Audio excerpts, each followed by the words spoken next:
ABC7. Every day we talk with experts about issues important to the Bay Area and get answers for you in real time. Today we'll look at a bill on Governor Newsom's desk that advocates say could drive a new policy nationwide. It would require companies to post pay ranges on job advertisements. So would this help you get a higher, fairer salary? What would it mean for companies? A lawyer will join us in 10 minutes to discuss the potential impact.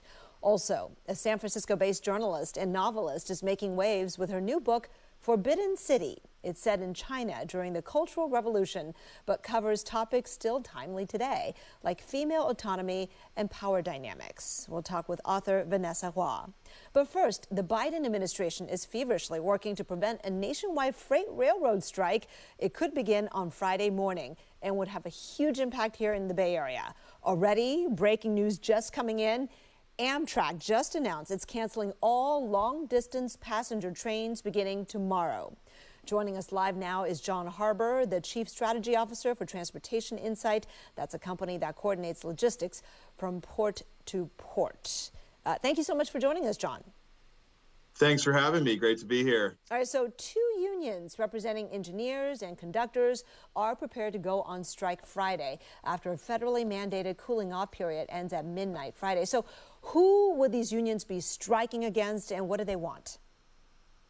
Well, they're going to be striking against the railroads. And what they really want is they want better working conditions. It's not so much the pay that is the remaining issue, it's time off. It's the on-demand nature of being on call, especially for conductors. With the two unions that are really outstanding make up about half of the workers that are the rails workers that need to ratify this. And there was a vote this afternoon with one of the smaller unions that had actually agreed verbally to the terms that were laid out, but they've authorized a strike. And so if they can't get everyone in agreement, then it's very doubtful that anyone's going to cross the picket lines. So right. We're talking about massive disruption in the supply chain here. Right. They usually do respect each other's lines there. So it is freight rail that we're talking about. So explain why it would have such a big impact on commuter and passenger rail service. Yeah, we're talking about freight rail. However, passengers, Amtrak, for example, has to utilize railroads that are owned by freight carriers, and so it doesn't impact the Northeast corridor. However, the long haul passengers that are going from coast to coast, Amtrak's already canceled those for tomorrow, and so even though the strike hasn't started yet, things are already being canceled. In fact, things started being impacted on Monday with carriers refusing to take hazardous shipments. Today, that's moved into perishable foods. And so even though the strike hasn't started yet, the impacts are already being felt. Right, because you don't want the goods and certainly people stuck in the middle of nowhere, right? Let's go ahead and show the Amtrak service disruptions that you're talking about. In fact, some other local services will also be impacted. So let's take a look here. ACE trains, some service could be impacted tomorrow. Caltrain service, they're telling us that in South Santa Clara County, meaning from Gilroy to South San Jose, could be stopped as of Friday. And Amtrak, of course, having just announced its service stoppage in the West and Midwest. So that does mean the California Zephyr between San Francisco and Chicago will not run, and neither will the Capital Corridor service to Sacramento. They'll run some of it, but they're going to severely cut back. So what they're telling us is 6 trains along that route have been canceled tomorrow. So Friday could be gone entirely if they don't reach a deal. So let's go back to the freight, right? We've been dealing with the supply chain crisis all year. Not enough formula for babies, not enough cars, everything on the store shelves. As a result, how much worse could it get with this strike? It could get devastatingly worse. With the inflation numbers that just came out, the last thing we need is a slowdown in the railways and impeding the movement of goods. About 30% of freight traffic in the U.S. moves via the rails. Very important commodities like fuel, like chlorine, that is used to treat water treatment plants. We're talking about grains, wheat and soybeans. We're talking about autos and auto parts. We're talking about high value goods that that the rails are stopping to take. That impacts retailers. So it's could be devastating if we don't get this resolved before the strike takes effect.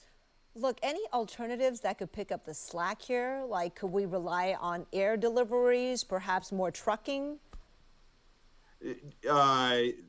In small doses, but not on wide scale. There's simply not enough trucks and truck drivers available to move it to the roads. There's not enough lift on air cargo to move this off the rails and over to air and trucking. It's not feasibly possible. We don't have the assets, we don't have the labor, and it's just not going to be possible. The only solution is to come to an agreement here and not have a strike. If we have a strike, it's going to have a huge impact on the economy. Yeah. There's no way around it. No way around it. And I imagine you also have a bad effect on the port, right? Like the Port of Oakland, where things just sit there and don't go anywhere and they have nowhere to store things. The ports are already being impacted with imports and exports because you can't, the ports can't get bogged down. They can't accept the goods and offload them and just leave them sitting there in the ports. If the rails are not going to take the containers out of the ports are going to have to stop accepting freight. It will cause a devastating impact on the ports. All right, so since we've established how important it is that they reach an agreement, what is the Biden administration doing currently to try to get them to come to terms? They've been locked behind closed doors, supposedly all day, trying to negotiate an agreement, a compromise, but we haven't seen any progress being made. In fact, we've seen it going in the other way. And so it's getting very close. The strike can go into effect at 12:01 on the 16th. So we're talking about 28 hours here, 6 hours. It depends on what coast you're on, right. But 12:01, this strike can go into effect. I think it's 33 hours looking at my clock here, but the point is we're running out of time. Now, Ronald Reagan had ordered air traffic controllers to go back to work, and he fired thousands for not complying. Could you see anything like that happening here? Yeah, I certainly could. The Republicans are trying to push a bill across that was not approved here this afternoon. The White House can step in and prevent this from happening. They have not indicated that is the path that they want to go down. They want both parties to reach a compromise. But if they can't reach a compromise, the question is, are they going to step in? And they really are going to have to, in my opinion. Otherwise, the impact of the economy, it could be tragic. And so something has to be done to prevent this from happening. It's already an uphill climb for the economy right now, so hopefully this will not be adding to that. John Harbour, Chief Strategy Officer for Transportation Insight, thank you so much for joining us today. I appreciate it. Thanks so much for having me. All right, fingers crossed. Meantime, coming up next, would you like to know how much a job pays before you apply? A bill on Governor Newsom's desk could make that a reality in California. We'll get into how it would impact workers and companies next on Getting Answers.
7, 6, 5 seconds, 4, 3, 2, 1.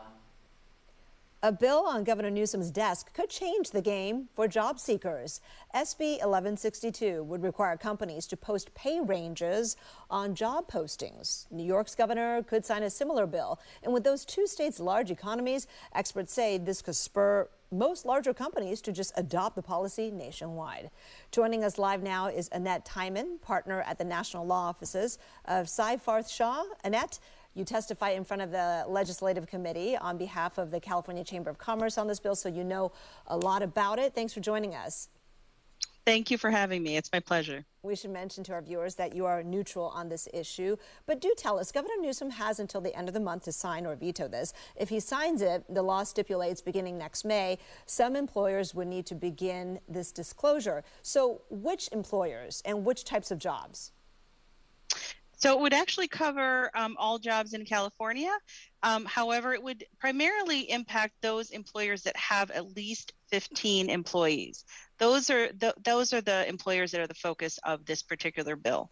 Okay, so it's not really just the largest of employers. I mean, 15 people, that is still your small business, really. Absolutely, absolutely. Okay, so how many millions of people would be covered, you think? I'm sorry, what was that? How many people would be covered by such jobs, by these types of jobs? I mean, yeah, it would essentially be all California workers. There might even be implications for remote workers who report out of California as well. We're waiting to see what regulations might flow from the bill. But it's going to be a very large population that would be impacted and have access to wage ranges for specific positions. What's the rationale for this?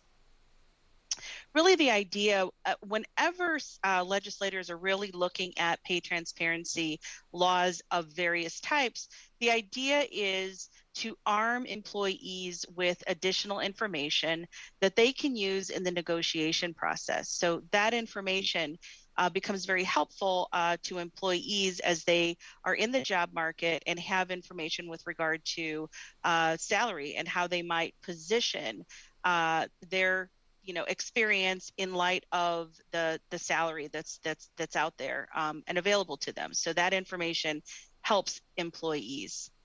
Who would benefit most from this? And that is the flip side. Who does the lack of transparency hurt most?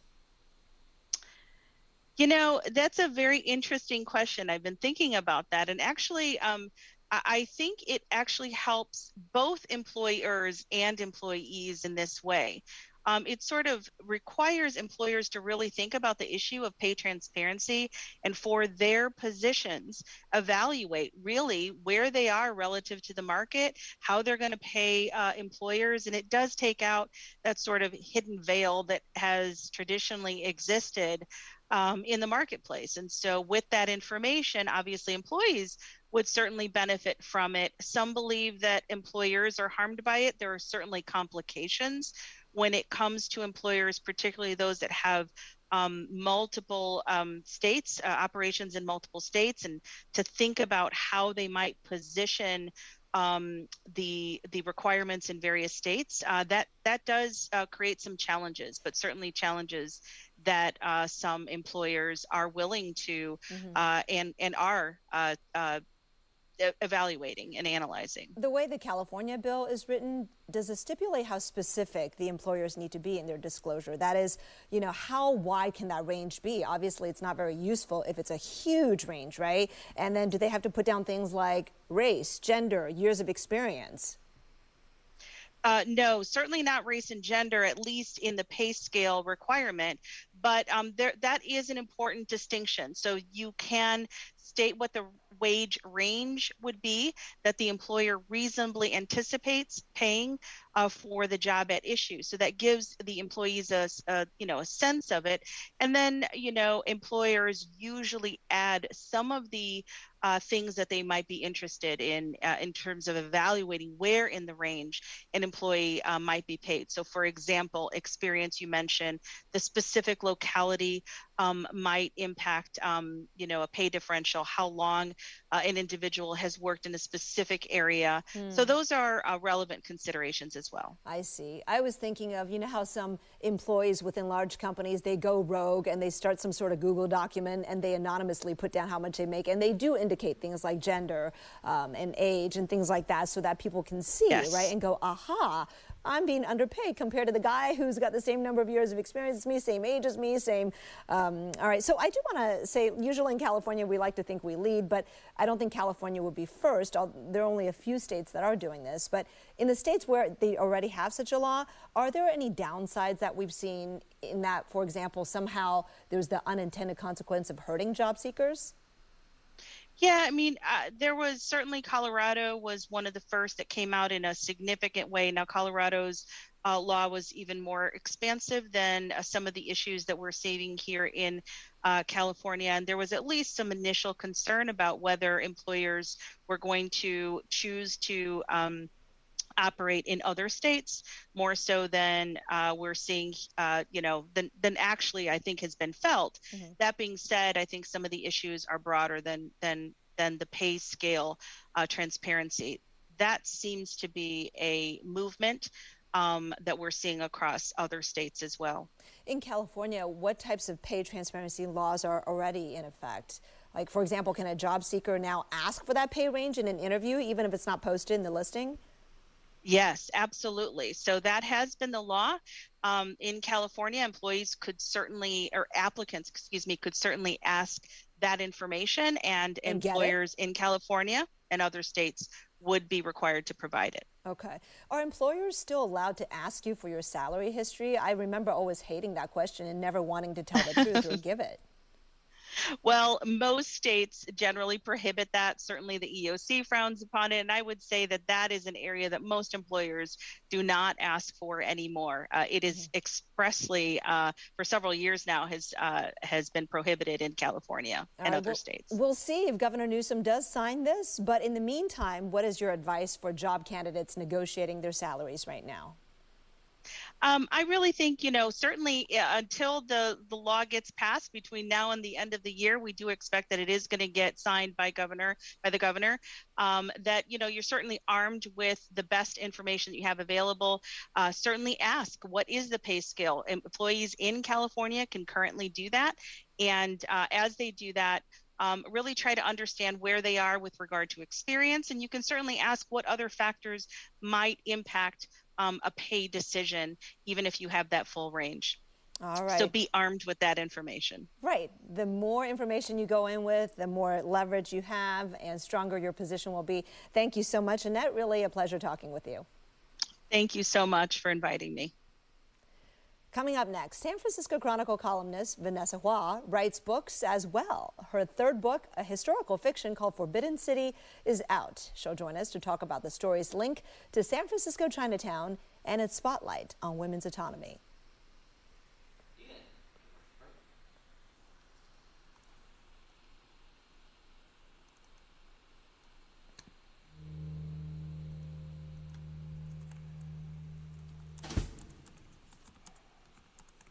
I saw that. Yeah.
If you're a fan of historical fiction and want to better understand the Cultural Revolution in China, there's a great read written by San Francisco Chronicle journalist Vanessa Hua's new book is called Forbidden City, and Vanessa joins us live now to talk about it. Vanessa, been wanting to do this for a long time, so thanks for not giving up on us.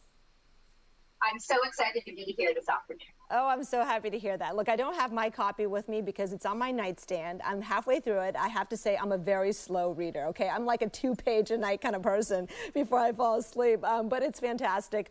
And what's interesting is the local connection. The story opens here in San Francisco's Chinatown, right? In 1976, upon the death of Chairman Mao Zedong, Mao, of course, led China's Communist Revolution, founded the People's Republic of China, and chaired the Chinese Communist Party until his death. Now, his death was viewed through the central character May. So give us kind of the Cliff Notes or Sparks Notes version of the plot. Sure. May is the teenage protege and confidant of Chairman Mao, but also becomes a lover. And I first, I got inspired to write the book about a decade and a half ago. I saw a photo of Mao surrounded by giggling teenage girls dressed in plaid. They looked like police officers.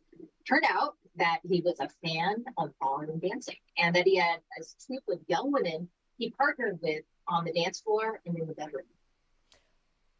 Okay, this is where it gets slightly R-rated, or at least PG-13. Is that part actually historically based as well, or is that just fiction, your imagination, the bedroom part of it? Well, that part is true, but as the novel illustrates, the untold story is how these young women became a part of his inner circle. That at a time when China was in so much chaos, that these young women became his confidants. They handled his correspondence. They translated for him when his speech became garbled. The most powerful people in the country had to go through them in order to get access to Mao. And I thought that was so fascinating that May, my character, is emblematic of the millions of impoverished young women everywhere who have a hand in shaping history and yet never even make hardly even a footnote in the historical record. Why was it important to you to reimagine history in such a way as to put the spotlight on a young woman? I think so often, we see even now that the concerns of teenage girls are dismissed and seen as frivolous or light, when in fact they're engaged in life and death struggles. And in fact, what we see in the dance troupe with May and revivals and how she negotiates the inner politics, all of it became a precursor for what we would see to come in the Cultural Revolution. And in that same, I think that's one of the delights of historical fiction, that we not only learn about another era, but we also, it's an opportunity to examine our own contemporary era and to understand that the past is really never as distant as it seems. That's right. Does the story have any elements in which you feel a connection to in your family history? Well, my family was on the move in World War II, always ahead of the Japanese invaders. And in 1949, they left for Taiwan. But, of course, this epic battle between the communists and the nationalists, loomed large in their childhood. And then later on, I had extended family that remained in China, that was, impacted by the Cultural Revolution. And so, as the American-born daughter of Chinese immigrants, I was very interested in exploring an era that I didn't learn that much about in school, that, wasn't discussed much at home either, with the sense that it was better to focus on the future rather than on the painful past. And May, the central character's journey, eventually leads her to San Francisco's Chinatown. What is it that you hope your book will highlight about this neighborhood that we love so much? Yes, well, growing up in the Bay Area and also as a journalist, it's a neighborhood I've covered for years, and that's what always fascinated me, that not only is it historic and it's a major tourist attraction, but it remains a continuing landing spot for arrivals. And that granny elbowing you on the sidewalk, trying to get into the wet market ahead of you, who knows what fascinating story she might hold. And to just really consider the fullness of people's experiences for a place that you may know, but only on the surface. Well, Vanessa, I know you're doing a reading this Saturday at Babylon Salon in San Francisco at 7 p.m., right? Yes. Tickets are Really available. excited. It's a great lineup. And it's been such a pleasure, especially at this stage in the pandemic, to be able to see people again. Yeah, so there's the information, babylonsalon.com. Thank you so much for coming on the show, Vanessa. Congratulations on the book, and we'll be right back. Thanks for having me on.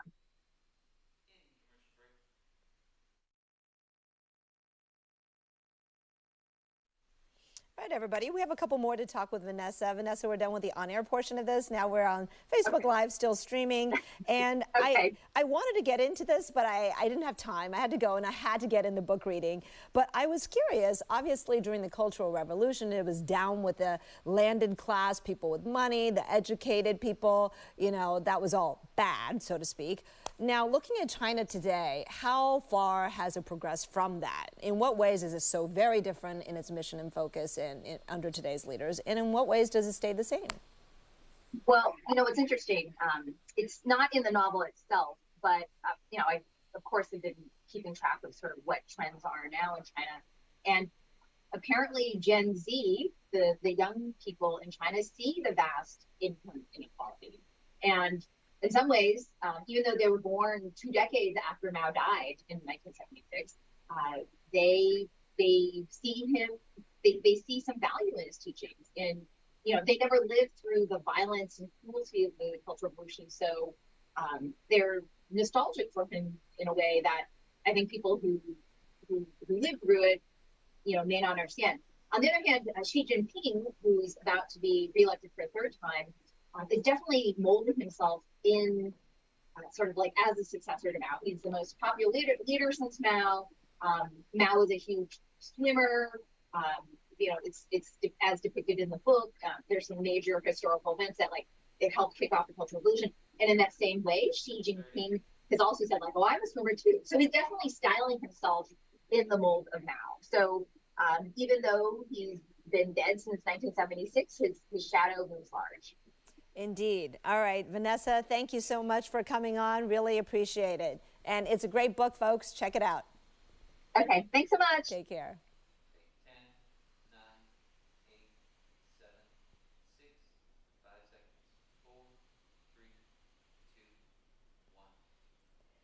Thank you so much for joining us on this interactive show, Getting Answers. We'll be here every weekday at 3 on air and on live stream answering your questions. Now, if you're streaming us right now, you'll want to stay right here because coming up next, our latest ABC7 special, BART, 50 years. It looks at the past, present, and future of BART as the agency celebrates its 50th anniversary this week. If you're not streaming us, just go over to the ABC7 Streaming TV app to watch it live right now or on demand whenever you want. World News Tonight with David Muir is coming up next. Bye-bye.